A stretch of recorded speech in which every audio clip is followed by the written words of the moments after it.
Coucou la famille, bienvenue sur la chaîne.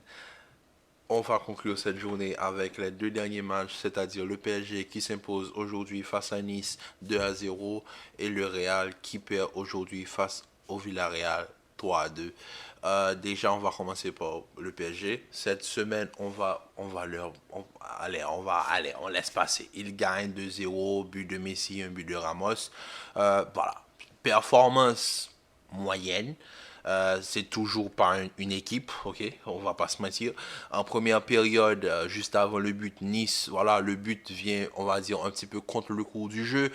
Nice était vraiment en maîtrise du match. L'équipe niçoise pressait haut, très très haut de cette équipe du PSG. L'équipe du PSG arrivait à peine à sortir le ballon. Donc forcément, on passe sur les côtés avec Nuno Mendes qui sert Messi et ça nous donne ce score de 1-0 juste avant la mi-temps. Et ensuite, voilà, Ramos toujours décisif, même s'il n'est plus aussi décisif qu'avant. Mais quand même, Sergio Ramos reste Sergio Ramos, un joueur de qualité qui pourra toujours être utile dans certains moments de la saison. Mais voilà, la saison du PSG, au fait, actuellement là, ils auraient dû être en préparation pour un match mardi ou mercredi. Malheureusement, leur saison s'est arrêtée parce que les prestations européennes ne sont pas bonnes. Donc le PSG ce week-end, on va les laisser tranquilles. On va plus aller vers la déchéance collective que nous a offert le Real Madrid aujourd'hui. Le Real Madrid qui aujourd'hui, ça a été un échec collectif. Déjà de base, on a eu le visage du Real Madrid de la Liga. Okay? Donc maintenant, fans du Barça, nous sommes amis. On s'entend très bien. On va pas se mentir. Je vous l'ai dit. Maintenant, vous êtes tranquille. Je pense que là, vous avez eu la preuve par neuf de ce que je dis. La Liga, elle est assurée. Ne vous inquiétez même pas. Si le Barça perd la Liga, comme je le dis, c'est pas le Real qui gagne la Liga. C'est le Barça qui perd la Liga. Parce que c'est le Barça seulement qui peut laisser se rapprocher le Real Madrid. Le Real Madrid ne peut plus rattraper le Barça. Déjà, quand ils jouent en Liga, les équipes espagnoles, comme je l'ai dit, à la différence des équipes européennes, que quand ils vont venir jouer, les équipes espagnoles, ils sont là pour te faire déjouer. Euh, les, je vais m'exprimer en le sens, je vais illustrer mes propos en observant le nombre de fautes qu'il y a eu sur Vinicius. En Europe, les équipes européennes, il n'y aura pas ce marquage bien, on va dire, de la zone de Vinicius. Oui, il y aura une méfiance par rapport au côté gauche du Real Madrid, mais il n'y aura pas ce marquage individuel que One Voigt lui a apporté aujourd'hui. Littéralement, non, mais les gars, on va pas se mentir. Le marquage individuel sur Vinicius, je ne sais même pas combien de fautes il a subi aujourd'hui. Déjà, c'est le joueur qui subit le plus de fautes en Europe, je pense, si je ne me trompe pas. Donc aujourd'hui, on a vu Villarreal, ils sont venus, ils ont joué leur football. C'est-à-dire, ils sont venus pour te faire déjouer en appuyant là où ça fait mal, c'est-à-dire en mettant Vinicius à terre et en le décourageant en faisant beaucoup de fautes sur lui. C'est-à-dire que le Real n'arrive plus à trouver les mêmes solutions. Si Vinicius est bloqué, comme je le dis, le jeu du Real est stéréotypé, si Vinicius est bloqué, on n'arrive pas à trouver des solutions. Qui dit pas de solution dit que les autres, là, les Rodrigo et Benzema, qui d'habitude fonctionnent en combinaison, ils n'y arrivent pas. Un Asensio, comme je le dis, Asensio, pour moi, il n'a qu'une seule chose, c'est qu'il a un bon pied gauche. Mais avoir un bon pied gauche, ça sert à quoi si tu tires pas? Parce qu'avec cette capacité qu'Asensio a à décrocher des grosses frappes la plupart du temps, Asensio aurait dû au moins avoir une capacité de tenter au minimum 10 à 15 tirs par match. Parce qu'aujourd'hui, moi je vous dis, le PSG était gentil, mais le Real, je vais pas les rater. Parce qu'aujourd'hui, la prestation défensive du Real Madrid, déjà là, c'est catastrophique. Bon, Chouameni, le pauvre, il a été inondé de tout part par le milieu de terrain par le milieu de terrain de cette équipe de Villarreal. Ceballos, pour moi, l'a un petit peu abandonné dans les tâches défensives. Donc, Chouameni prenait toutes les vagues déjà, de base. Et ensuite, Nacho. Ah, Nacho? Non, Nacho, je sais pas ce qui s'est passé, mais Chukwueze a fait de Nacho son jouet. Déjà, le premier but, Chukwueze, on le connaît. Moi, c'est mon gars, c'est mon ami. Ça, Chukwueze, c'est un ami, tu vois ce que je veux dire. Quand tu regardes Chukwueze jouer, tu prends du plaisir. Vous voyez, c'est pas le joueur qui attire plus ses caméras, mais ce potentiel à pouvoir débloquer des situations avec sa capacité technique, sachant que Chukwueze est très très jeune et qu'il a énormément de potentiel et qu'il a une marge et qu'il a une marge de progression énorme. Mais franchement, moi je dis, le Nigeria, je vous attends. Donnez-moi du plaisir. Vous avez Iwobi à Everton, Osimhen en feu, tout flamme, Chukwueze qui nous a montré tout son potentiel. Ah, le Nigeria, il faut faire attention. C'est l'une des équipes africaines qu'il faut surveiller. Mais bon, on ne va pas rentrer dans ça. Mais moi je dis, vous, non, Chukwueze, les deux buts, déjà il est impliqué sur les trois buts. Le deuxième but, moi, dès que j'ai vu l'action, j'ai dit il n'y a pas en jeu. J'ai même pas compris le fait d'hésiter, il n'y avait pas en jeu. Déjà, à la vue, il y avait pas en jeu. Parce que Militao le couvre complètement sur l'action. Ensuite, le deuxième but, le premier, il élimine Nacho, mais il fait de Nacho son jouet. Et il prend Courtois à contre-pied. Et le troisième but, mais la frappe qu'il décoche, Courtois se détend, mais de tout son long. Voilà, de tout son long. Mais la frappe est tellement bien maîtrisée de la part de Chukwueze que Courtois est complètement battu sur l'action. Courtois peut s'allonger autant qu'il veut, il pourra jamais atteindre la balle. Maintenant, moi, personnellement, aujourd'hui, je vais l'avouer, il y a eu un manque au niveau du milieu de terrain. À cause du manque de support défensif que Ceballos n'a pas fourni auprès de Tchouaméni aujourd'hui, je pense que, je sais ce que je vais dire, ça va choquer plus d'un, surtout ceux qui regardent mes vidéos de manière régulière. Aujourd'hui, un Toni Kroos a manqué.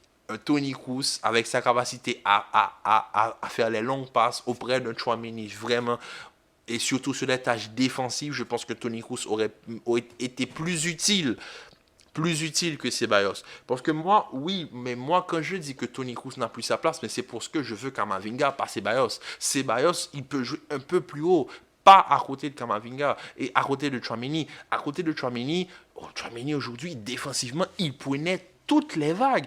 Il était en gestion de tout le milieu de terrain du Villarreal. Il pouvait rien faire. Il pouvait rien faire. Et à l'absence de Gérard Moreno, Chukwueze, il a pris ses responsabilités en attaque. Il a pris ses responsabilités. Dani Parejo, on le connaît depuis Valence, maître à jouer. Il est maître de son milieu de terrain. Il n'y a aucun pressing. Asensio ne va pas au pressing sur Dani Parejo. Donc les premières relances, le premier relanceur de Villarreal est toujours libre. Vinicius, on fait des fautes en outrance. Encore une fois, il était là à dire, il est entré, à la fin, il prend la chose, mais vraiment, je pense il est agacé. Il va voir, il sourit, mais il sourit de nervosité. Il est énervé quand il sourit. Parce que franchement, c'est One Foyt, Alberto Moreno, et j'en passe, et Mandy, tout le monde faisait des fautes sur Vinicius. Obstruction, en veux-tu, en voilà. Il accélère, on le tire, il tombe. Et ils savent très bien ce qu'ils font. Mais vraiment, Rudiger, défensivement aujourd'hui, catastrophique. Militao, pareil. Lucas Vazquez, il n'est pas un défenseur, je ne vais pas le juger. Nacho, nul, nul, nul, nul, nul. Donc, le Barça, tranquille. Même si vous perdez demain, vous aurez quand même 12 points. Tranquille. Calma. Calma. La Liga, elle est à vous. On se voit la saison prochaine pour une autre Liga. Là, la Liga, déjà, elle était jouée bien avant. Donc là encore, ça confirme mes dits. C'est-à-dire que je dis que si le Barça perd cette Liga, c'est le Barça qui perd la Liga. Ce n'est pas le Real qui la remporte. Parce que pour qu'une équipe remporte un championnat, il faut que l'équipe mette la pression à son concurrent direct. Là, il n'y a aucune pression. Le Barça, ils sont premiers, mais tranquilles. Ils peuvent perdre 3-4 matchs. Ils seront toujours en avance. Tandis que le Real, les matchs qu'il ne faut pas perdre, ils sont en train de les perdre. Vous voyez ce que je veux dire? Mais là, déjà, moi je vous dis, le visage que vous avez eu du Real aujourd'hui, c'est le Real espagnol. Attendez-vous à voir un autre Real quand ils vont jouer en Europe. C'est pas le même Real. Déjà, Fede n'était pas titulaire, Modric n'était pas titulaire, Benzema est sorti en milieu de match. Donc aujourd'hui, ça c'est le Real espagnol. Le Real qui n'arrive pas à jouer quand une équipe veut la faire déjouer, comme par exemple Villarreal. Avec un jeu assez physique, énormément de fautes, énormément de contre-attaques. Voilà. une équipe qui joue vraiment bloc bas. On voit le premier but, c'est un autogol, tellement les joueurs sont littéralement repliés vers le but adverse. Donc, il n'y a pas moyen de trouver Benzema. Les combinaisons ne peuvent pas passer. Vinicius, on fait que des fautes dessus. Et malgré ça, il arrive à nous prendre un chef-d'œuvre en passant dans un trou de souris, en faisant juste la touche qu'il faut pour mettre, je pense, un grand pont aux défenses à Mandy pour finir l'action d'une manière, mais vraiment de génie. Donc, aujourd'hui, on a eu un duel Chukwueze-Vinicius que Chukwueze a remporté en marquant 2 buts et une passe décisive. À la différence de Vinicius qui aujourd'hui a fait tout ce qu'il a pu, mais malheureusement, One Fight et Mandy, Alberto Moreno, voilà, Pau Torres, la défense du Villarreal a été focus sur Vinicius. On a Rodrigo, moi, aujourd'hui, fantomatique, je ne l'ai pas vu. Benzema, pareil, il a essayé, le pauvre, mais voilà, aujourd'hui, on va dire que les dates qu'il a mangées, sont pas bonnes.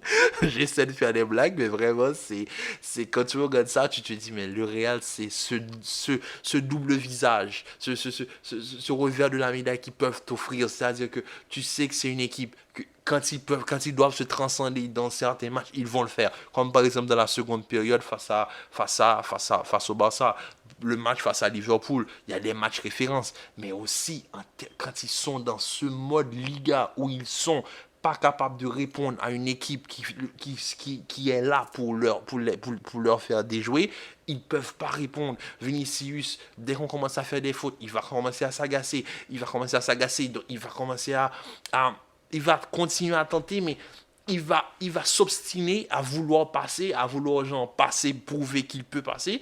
C'est comme ça qu'il marque son but, mais d'une manière où peut-être s'il jouait un peu plus bas et plus collectif, on va dire, peut-être que l'équipe aurait eu plus il aurait déjà subi moins de fautes et peut-être que l'équipe n'aurait pas eu ce petit manque offensif qu'il y a eu aujourd'hui. Rodrigo, comme je vous dis, fantomatique. Benzema, pareil.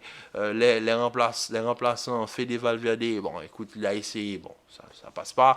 Modric, il a fait un bon centre que Asensio, bon, a balayé d'un pied gauche, mais ça, c'est pas rentré. Pepe Reina, qui fait un super match dans les cages de Villarreal.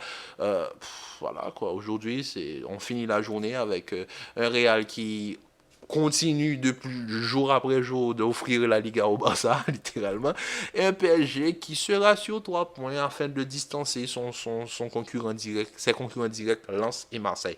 Donc, sur cela, famille, on se retrouve très bientôt pour une nouvelle vidéo. Commentez, partagez, likez. Partagez la vidéo avec votre entourage. La chaîne grandit. Vos retours me font extrêmement plaisir. Ça me va droit au cœur.